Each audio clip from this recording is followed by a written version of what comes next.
Hi everyone, I'm Jim and welcome to the review of Obsolete, the third studio record by the American metal band Fear Factory. Today we're celebrating the 25th anniversary of the record, since I had to go back and see if it still holds up or not. My story with this band is quite simple. I've been listening to their music since I was born. My siblings were massive fans of this band and they would lend me their cassette tapes like The Manufacture, Remanufacture, later this record. I also remember when DJ Mortar was released because that music video for Lynchpin would play on the TV all the time. I loved it. To put it shortly, I've been their massive fan for over 22 years. My favorite albums from Fear Factory are Archetype and The Manufacture.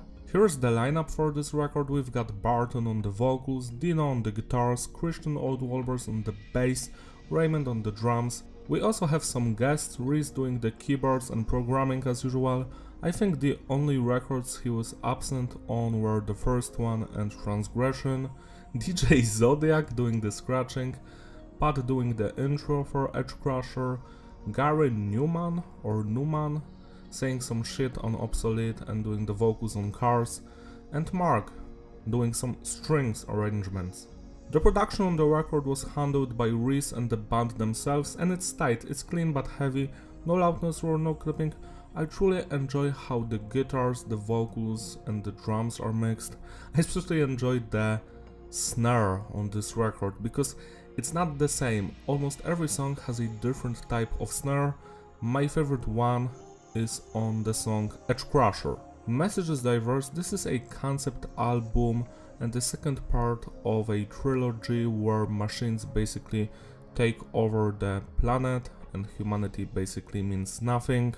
The story here takes place in a not so distant future where machines rule over the world, and there's a character called Edgecrusher. He's a human and he basically wants to destroy the totalitarian regime the machines started. The songs are sang from three perspectives: the Edgecrusher, the Smasher Devourer, which is the main antagonist of the story, and also Securitron, so that state of the machines which controls over the humans. They explore various themes on this record, such as control over the population, sacrifice, being against the war, shit like that.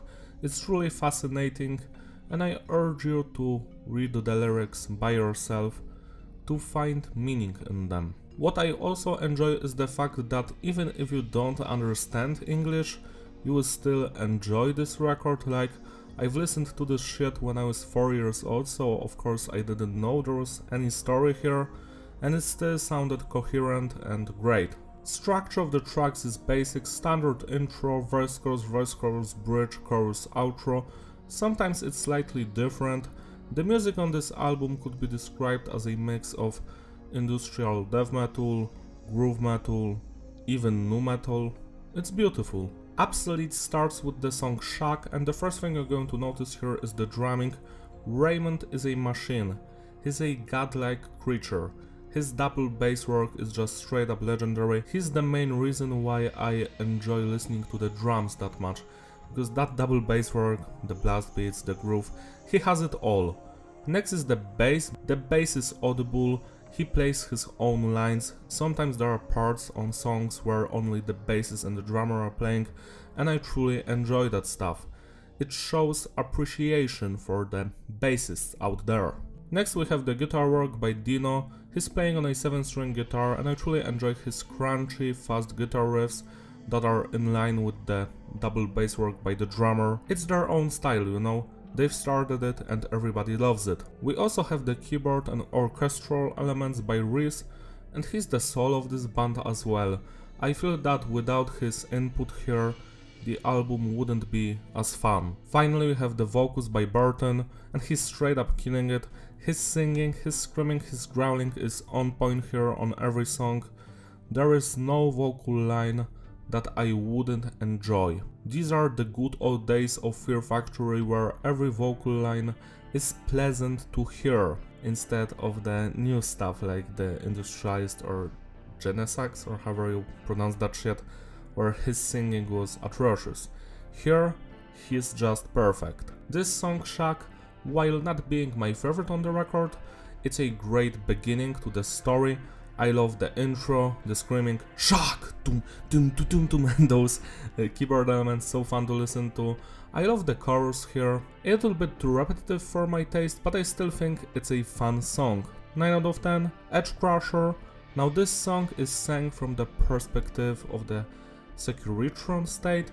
We're basically saying that Edge Crusher is a criminal and he must be stopped. And this track is straight up legendary. It's in my top 3 songs by Fear Factory. Viewer discretion is advised, and then the snare hits. And I love that fucking snare. It reminds me of Metallica's Saint Anger because it has that boink sound to it. Boink, doom, doom, boink, doom, doom, boink. Great shit. Then we have the guitars, which are just fantastic. I love the groovy parts, everything. While it's not that technical, it's still fun to listen to.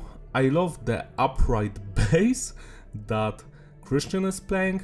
Like, this shit is fantastic. This is some cool experimentations. I wish they had more of that stuff on the record. From what I've heard, Dino wasn't happy with all of those experiments. He was against the upright bass and the DJ on this song. I think Dino can go fuck himself. I think that music should go forward and not backwards, and I'm all for those experimentation. They are the reason why this song is such an iconic track. I love the DJ on this record, chick chick chick. The bass work is fantastic. It's the most memorable part about the song. Just everything straight up kills, from the vocals to the music. This is a masterpiece. Go listen to this one. 12 out of 10, Smasher Devour. Now this one sounds like a standard Fear Factory song, yet it still has some great vocals, the screaming, the singing, all of it. The grooves are okay. I feel like this song is one of the weakest ones on the album, because the guitars aren't that interesting like every other song on this record, but I still think it's a banger and it's not weak at all. 9 out of 10, Securitron Police State 2000. Now this is another highlight from this album. I love the guitar work, the grooves, the drumming is so good. Also the chorus here, that singing by Burton is just legendary. It's so memorable to me. This song is just a mood, you know. I of course enjoyed the bridge as well. This song and Edge Crusher have that nu metal spirit in them, you know. I feel that. 10 out of 10. Descent. This is probably one of the most mainstream sounding songs on the standard edition of the record, and I'm all for it. The main guitar riff, so bouncy, so catchy, the melodies, the singing here. The singing and the lyrics are the best part. I am nothing, I feel nothing, nothing. Great shit, that's my favorite part. This is a legendary song. I feel that this song and Edge Crusher should have had music videos, so they would boost the sales of the record. 11 out of 10. High Tech Hate.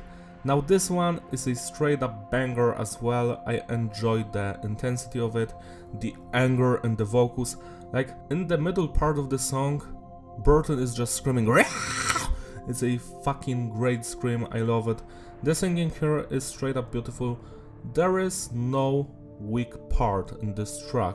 It's fun from beginning to the end, and it has a anti-government message. 10 out of 10. Freedom or Fire is a great track. I am not going to talk about the story here because I don't want to spoil it for you, but it's an anti-war track. I truly enjoyed the vocals here and the heaviness of the guitars and the drums. The bridge is my favorite part. The chorus is a little bit too repetitive for me. That's the only flaw I see here. 9 out of 10. Obsolete has a spoken word at the beginning by Gary Newman, and he's straight up killing it. He sounds like some entity from the future, and then we have that bass and the drums kick in, and that's so iconic to me because this song has a weird time signature. Like, what the fuck is going on? Tudum, tudum, tudum, tudum, tudum, tudum. I love that shit. The vocals by Burton and the verses are beautiful. Oh, regret to do. Man is obsolete. The chorus also. Every single part of this song is memorable and fun to listen to.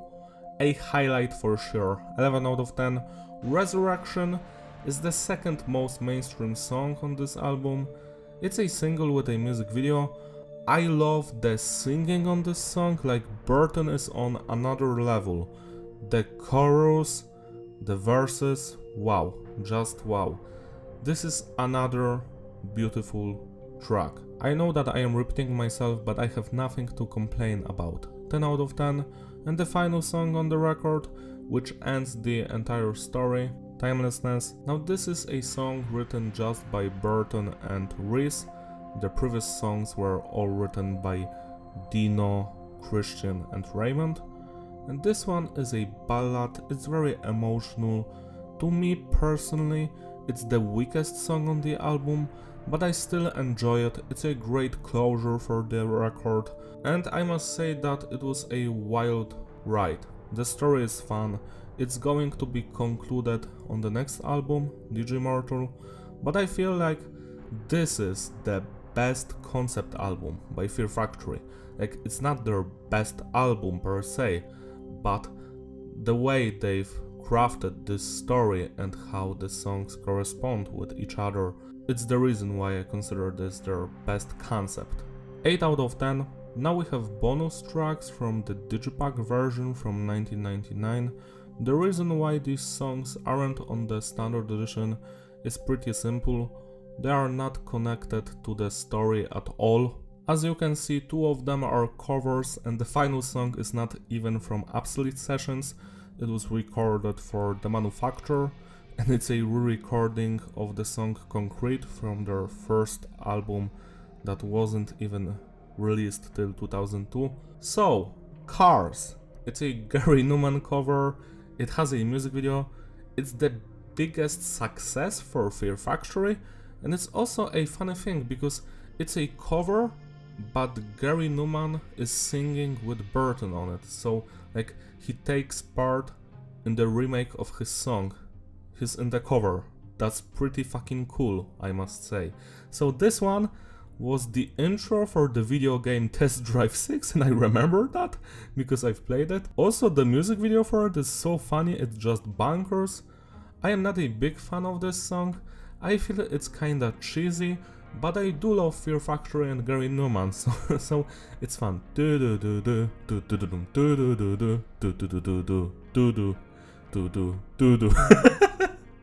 In Cars.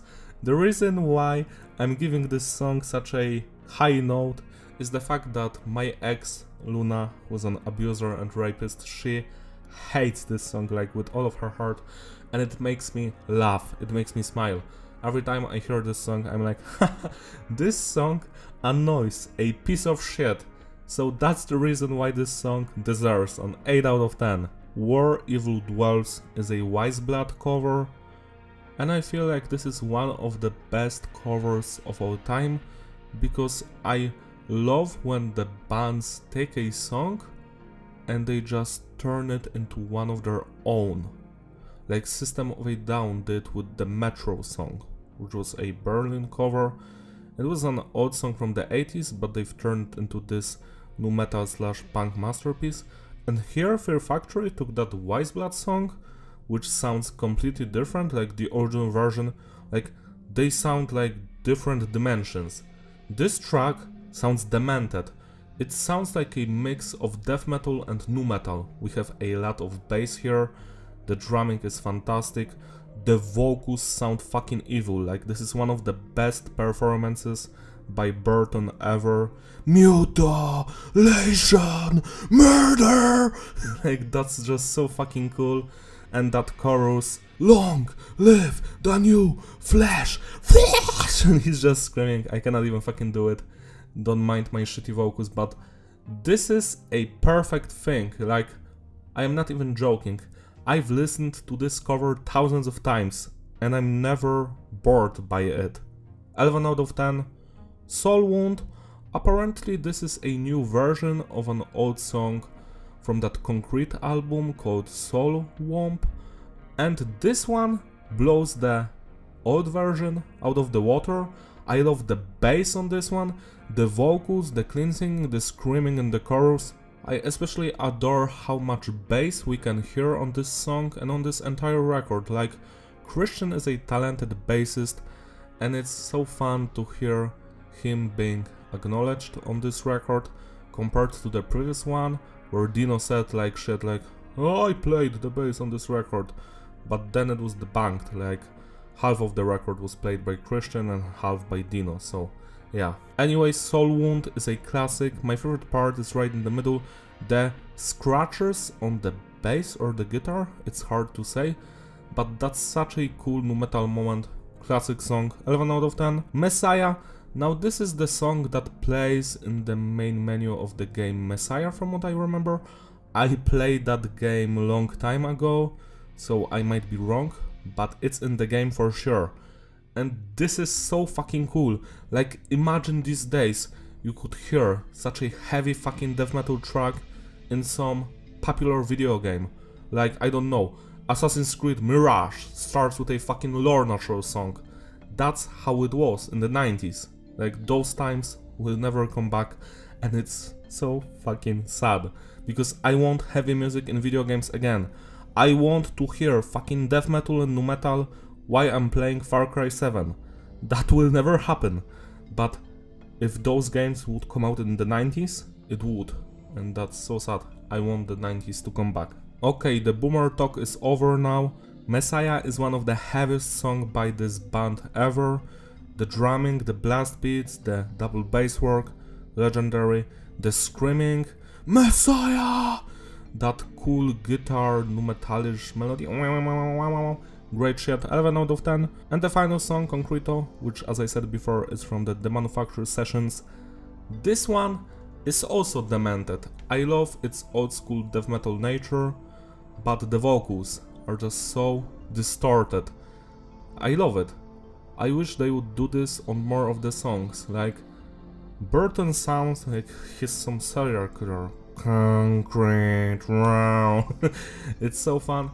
This song doesn't have any weak spot.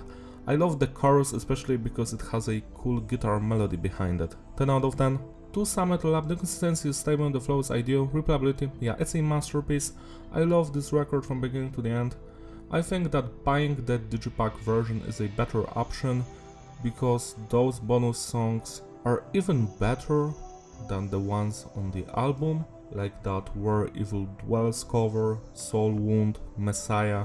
The highlights on the standard edition are Edge Crusher, Descent, Obsolete, Resurrection, Securitron, and High Tech Hate. Celebrate the anniversary by spinning this record today. It deserves your love and attention. That's all from me. Thank you for watching. Don't forget to like and subscribe. Follow me on my Instagram in the description. I will see you in my other videos. Bye!